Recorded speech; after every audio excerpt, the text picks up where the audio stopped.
Assalamualaikum warahmatullahi wabarakatuh.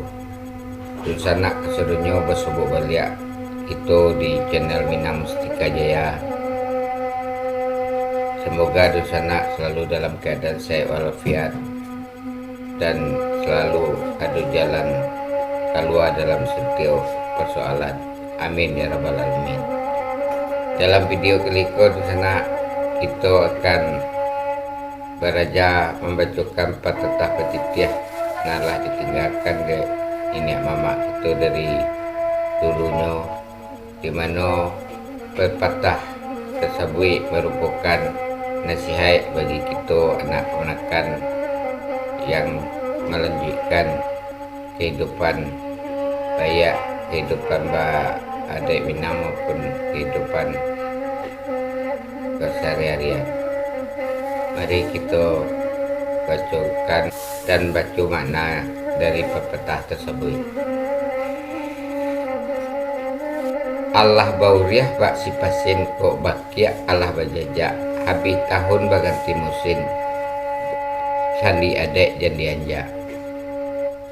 Maknanya walaupun tahun silih berganti, musim selalu beredar, tetapi pegangan duit jangan sampai lapih. Adek biasa kita pakai limbagu nan samo dituang, nan elok samo dipakai, nan buruak samo dibuang. Maknanya nan bayak kita sama-sama pakai, nan buruak sama-sama kita tinggalkan. Anak-anak kata menggaduh sebab menurut sakanda hati. Kabui tarang bud hujanlah taduah, nan hilang patut dicari. Setelah suasana kembali membaik, keadaan kembali pulih, Allah waktunya kita menyempurnakan kehidupan kembali. Anggang yang datang dari lawi tabang sarato jo mengkutu, dek bayak budi na menyambui, pumpun kuku petah bawahnya. Seseorang yang disambui dengan budi nan bayak dan tingkah laku nan sopan, musuh sekalipun indah akan menjadi ganas. Anjalai pamaga koto tumbuh serumpun jo lingguli, kalau pandai bakato-kato umpam santan jo tangguli. Maknanya seseorang nan pandai menyampaikan sesuatu dengan perkataan yang baik akan lama didengar dan menarik orang yang dihadapinya. Atah terserak di nan kalam intan tersisih dalam lunau. Inyo tabang kuliklah tinggal nan umpamo langau hijau. Maknanya seorang yang menceraikan istrinya dan sedang hamil adalah perbuatan yang sangat buruk atau tidak baik. Air diminum rasa duri, nasi dimakan rasa sakam. Maknanya orang yang sedang menanggung penderitaan batin. Adek ramudo menanggung rindu, adek yang tua menahan ragam.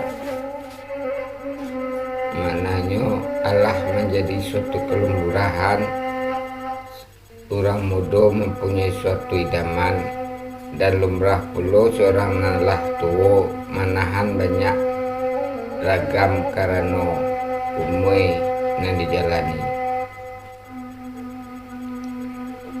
Allah limau dek mindalu hilang pusako dek pencarian.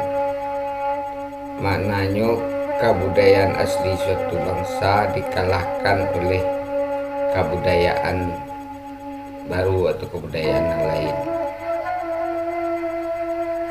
Adek dipakai baru jika kain dipakai usang.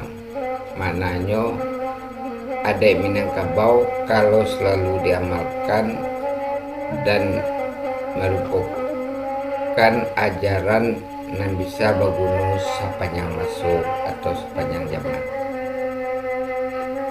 Itulah di sana untuk video kali ini ada 10 pepatah ngalah kita bacokan.